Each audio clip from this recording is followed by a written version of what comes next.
नमस्कार मित्रहो, मी ऋषिकेश मीराम मुटराळकर आणि पुनश्च तुमच्या सर्वांचं स्वागत करतो आपल्या लाडक्या यूट्यूब चॅनलवर, ज्याचं नाव आहे बायो विथ ऋषी सर. बघा, एक्सक्रीशन आणि ऑस्मो रेग्युलेशन या चॅप्टरचा नवीन टॉपिक घेऊन आपण आलेला आहोत, ज्यामध्ये आज आपण बघणार आहे की disorder of your excretory system. Excretory system पाहिली, त्याचे ऑर्गन्स पाहिले, त्याचे टाईप्स पाहिले, त्याचे फंक्शन्स पाहिले. आता वेळ आहे ते त्याचे डिसऑर्डर आपल्याला डिस्कस करायची. तर कुठलाही वेळ वाया न घालवता आपण डिसऑर्डर बघूया आपल्या एक्सक्रेटरी सिस्टीमचे. बघा, आता डिसऑर्डर ऑफ एक्सक्रेटरी सिस्टीम वेगवेगळे डिसऑर्डर आहेत, एक एक करून आपण सगळे डिस्कस करूया. ठीक आहे. पहिला तुम्हाला सांगितलं आहे रिनल कॅल्क्युली. आता रिनल कॅल्क्युली काय, तर these are also called as kidney stones. Renal calculi म्हणजे किडनी स्टोन. हे नाव तुम्हाला जरी परिचित नसलं तरी हे चांगल्या प्रकारे परिचित आहे, ज्याला तुम्ही किडनी स्टोन म्हणता. इन द मराठी तुम्ही त्याला मूतखडा म्हणता. लक्षात घेऊन आलं. म्हणजेच renal calculi is your kidney stone. ठीक आहे. बघा, आता these are also called as kidney stones. This may be formed in any portion of the urinary tract from kidney to the urethra. Kidney पासून तर युरेथ्रा पर्यंत कोणत्याही पोझिशनला, कोणत्याही पार्टमध्ये तुम्हाला हा जो रिनल कॅल्क्युली आहे, ज्याला तुम्ही किडनी स्टोन म्हटलं, हा होऊ शकते. Depending on the composition kidney stone are classified as. म्हणजे त्याच्या कंपोजिशनच्या बेसिसवर तो कशापासून बनलेला आहे याच्या बेसिसवर आपण त्याचे चार वेगवेगळे टाइप्स करतो. चारही टाइप्स आपण इन डिटेलमध्ये डिस्कस करूया. म्हणजे तो कोण्या मटेरियलपासून बनलेला आहे, कंपोजिशन कशापासून बनलेला आहे याच्या बेसिसवर आपण त्याचे चार वेगवेगळे टाइप करू आलो. पहिला आहे कॅल्शियम स्टोन. नावातच सांगितलं आहे. कॅल्शियम स्टोन म्हणजे काय की युजली आल कॅल्शियम ऑक्झॅलेट और कॅल्शियम फॉस्फेट स्टोन. म्हणजे कॅल्शियम ऑक्झॅलेट पासून किंवा कॅल्शियम फॉस्फेट पासून जो स्टोन बनलेला असेल त्याला आपण कॅल्शियम स्टोन म्हणू. बस, दॅट्स इट. लक्षात आलं. पहिला टाईप होता कॅल्शियम स्टोन. दुसरा ज्याला आपण म्हणतो स्ट्रुवाइट स्टोन. आता स्ट्रुवाइट स्टोन काय, these are cause due to infection by urea splitting bacteria. This stone grow quickly and become quite large. Struvite stone आहे जो कशामुळे होऊ राहिला, तर इन्फेक्शनमुळे. कोणाचं इन्फेक्शन होऊ राहिलं, तर युरिया स्पिटलिंग बॅक्टेरिया. युरिया स्पिटलिंग करणाऱ्या बॅक्टेरियापासून हे एक प्रकारचं इन्फेक्शन होऊ राहिलं, ज्याला आपण स्ट्रुवाइट स्टोन म्हटलं. हा जो स्ट्रुवाइट स्टोन आहे हा एकदम फास्टली ग्रो होतो. याची ग्रोथ जी असते खूप फास्ट असते आणि लवकर तो लार्ज होऊन जातो, ज्याला आपण स्ट्रुवाइट म्हणून राहिलो. ठीक आहे. This is about the struvite stone. तिसरा सांगितला आहे तुम्हाला युरिक ॲसिड स्टोन. नावातच आहे की it occurs in the people who don't drink enough water और कंझ्युम हाय प्रोटीन डायट. जो तिसरा टाईप आहे युरिक ॲसिड स्टोन, हा कोणत्या पेशंटमध्ये होतो किंवा कोणत्या लोकांमध्ये होतो, तर त्याचं रिझन काय आहे की जे लोक खूप कमी प्रमाणात पाणी पितात किंवा जास्त प्रमाणात प्रोटीनचं इंटेक करतात, अशा लोकांमध्ये युरिक ॲसिड स्टोन नावाचा तुमचा रिनल कॅल्क्युली किंवा किडनी स्टोन आढळून येतो. आणि लास्ट टाईप तुम्हाला त्याचा सांगितलं आहे सिस्टाईन स्टोन. सिस्टाईन स्टोन म्हणजे हे एक जेनेटिकली स्टोन होणे, एक जेनेटिक डिसऑर्डर याला म्हणू शकतो आपण, जेनेटिकली स्टोन होणे. बघा, सिस्टाईन स्टोन म्हणजे it occur due to genetic disorder. Genetic disorder मुळे होणारा एक स्टोन आहे, ज्याच्यामध्ये kidney excrete too much cystine, आणि ज्याच्यामुळे किडनी आपलं सिस्टाईन नावाचा हा जो सबस्टन्स आहे जास्त प्रमाणात एक्सक्रीट करते. लक्षात येऊ आलं. This is all about the renal calculi. त्याचे चार टाईप्स पाडले. पहिला सांगितलं तुम्हाला कॅल्शियम स्टोन, कॅल्शियम फॉस्फेट किंवा कॅल्शियम ऑक्झॅलेटमुळे होते. दुसरा आहे स्ट्रुवाइट स्टोन. स्ट्रुवाइट स्टोन जो आहे तो बॅक्टेरियामुळे होणार आहे, इन्फेक्शनमुळे होणार आहे. तिसरा आहे uric acid stone.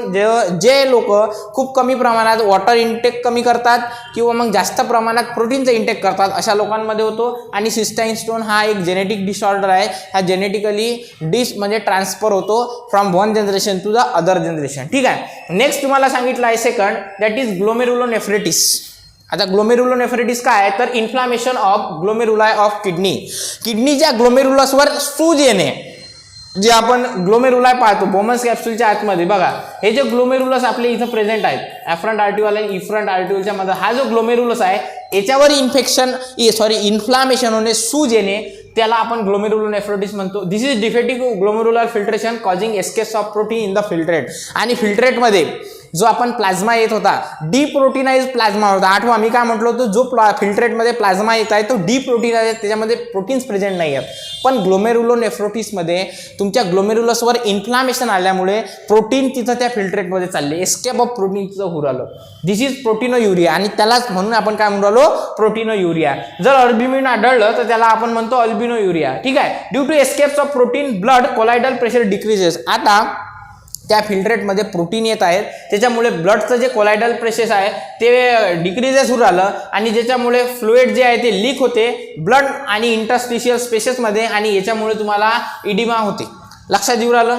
This may occur due to the infection increase the blood pressure. आता हे कशामुळे होऊ शकते ग्लोमेरुलोनेफ्रायटिस, तर इन्फेक्शनमुळे होऊ शकते, increase in the blood pressure जर इन्क्रीज झालं त्याच्यामुळे होऊ शकते, एखाद्या इंजुरीमुळे किंवा इरिटेशन ऑफ किडनी सेल्समुळे किंवा एखाद्या टॉक्सिनमुळे किंवा हेवी मेटल्सचा इंटेक तुमच्या किडनीवर अफेक्ट झाल्यामुळे हे ग्लोमेरुलोनेफ्रायटिस होते. ग्लोमेरुलोनेफ्रायटिस म्हणजे ज्याच्यामुळे तुमच्या ग्लोमेरुलसवर सूज येते, इन्फ्लामेशन होते आणि डिप्रोटीनाइज प्लाझ्मा फिल्टर व्हायला पाहिजे, तर प्रोटीन सहित प्लाझ्मा त्याच्यामध्ये काय उराला फिल्टर केल्या जाऊ राहिला. ठीक आहे, that is the ग्लोमेरुलोनेफ्रायटिस.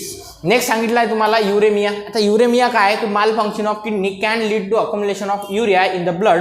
Such condition is called as युरेमिया.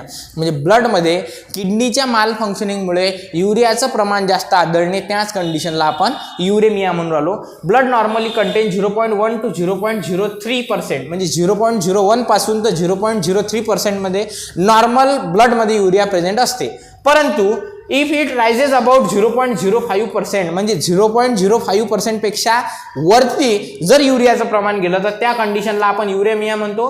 It is highly harmful and may lead to the kidney failure. आणि हे एवढं हार्मफुल आहे की याच्यामुळे तुमच्या किडनी सुद्धा फेल होऊ शकतात. It leads to the kidney failure. ठीक आहे, त्याच्यानंतर बघा नेक्स्ट सांगितलं आहे तुम्हाला disorder, that is the renal failure. आता रिनल फेल्युअर काय, it is a decrease or cessation, ज्याला मग स्टॉपनिंग सुद्धा म्हणतो, ऑफ ग्लोमेरुलर फिल्ट्रेशन. म्हणजे तुमचं ग्लोमेरुलर फिल्ट्रेशन डिक्रीज होणे किंवा स्टॉप होणे, सेसेशन होणे, याच कंडिशनला आपण रिनल फेल्युअर सुद्धा म्हणतो. आता ॲक्यूट रिनल फेल्युअर आणि क्रोनिक रिनल फेल्युअर असे याचे दोन टाईप्स पडतात. पहिला जो टाईप आहे तो आहे acute renal failure. There is a sudden worsening of renal functioning, म्हणजे अचानक तुमच्या किडनीमध्ये काहीतरी बिघाड होणे, काहीतरी खराब होणे, याला आपण काय म्हणून राहिलो, acute renal failure. Mostly happen due to several bleeding. आता हे कशामुळे होते, mostly several bleeding, obstacles in the both ureters or due to the nephrotoxic drugs. Nephrotoxic ड्रग्समुळे किंवा ब्लिडिंगमुळे सेव्हरल किंवा काही युरेटर्समध्ये ऑब्स्टॅकल येण्यामुळे ही तुमची जे ॲक्यूट रिनल फेल्युअर हे होते. There is a decrease in urine output, आणि ज्याच्यामुळे जे युरिनचं आउटपुट आहे पर डेला 1 पासून तर 1.5 लिटरपर्यंत याच्यामध्ये डिक्रीज होते आणि it is reversible and kidney function can be restore. आणि हे जे प्रोसेस आहे ही रिस्टोर होऊ शकते, हे दुरुस्त होऊ शकते, याच्यापासून बरं होऊ शकते आणि किडनीचे प्रॉपर फंक्शनिंग आहे हे वापस रिस्टोर होऊ शकते. कशामध्ये, ॲक्यूट रिनल फेल्युअरमध्ये. दुसरा जो टाईप्स आहे ज्याला आपण क्रोनिक किडनी डिसीज म्हटलेला आहे, it is progressive and generally irreversible decline in GFR. हे लय डेंजर आहे हो, हे रिव्हर्सिबल नाही आहे. हे एकदा का झालं की हे वापस किडनीची फंक्शन रेग्युलेट करूच शकत नाही. काय सांगितलं आहे की हे प्रोग्रेसिव्ह आहे, याच्यात वाढ होत जाते, आणि इनरिव्हर्सिबल आहे, परत रिव्हर्सिबल होत नाही आणि तुमचा परमनंट ग्लोमेरुलर फिल्ट्रेशन रेटला डिक्लाइन करण्याचं काम करते. तुमचा GFR आहे, तुमचा जो ग्लोमेरुलर फिल्ट्रेशन रेट आहे त्याला परमनंटली डिक्रीज करण्याचं काम तुमच्या क्रोनिक किडनी डिसीजमध्ये होते. It may be cause due to chronic glomerulonephritis, आणि अशा क्रोनिक ग्लोमेरुलोनेफ्रायटिसमुळे होणारा हा डिसीज आहे. लक्षात येऊ राहिलं. म्हणजे जर तुम्हाला ॲक्यूट रिनल फेल्युअर झालं ते बरं होऊ शकते, परंतु क्रोनिक किडनी डिसीज जर झाला तर तो बरा होण्याचे चान्सेस नाही आहेत. ठीक आहे, this is all about the disorders of your excretory system. And जर काही तुम्हाला याच्यामध्ये प्रॉब्लेम असेल तर नक्कीच आपल्या कमेंट सेक्शनमध्ये सांगा. जो उर्वरित पार्ट आहे आपला एका लेक्चरमध्ये आता आपला हा चॅप्टर संपणार आहे, आणि ज्याच्यामध्ये आपण डायलिसिस घेणार आहे आणि किडनी ट्रान्सप्लांट घेणार आहे. हे 2 टॉपिक झाल्यानंतर आपला चॅप्टर इथं एंड होईल. त्यानंतर आपण नेक्स्ट टॉपिक सुरू करूया. तोपर्यंत तुम्ही अभ्यास करा, काळजी घ्या. जय हिंद, जय महाराष्ट्र.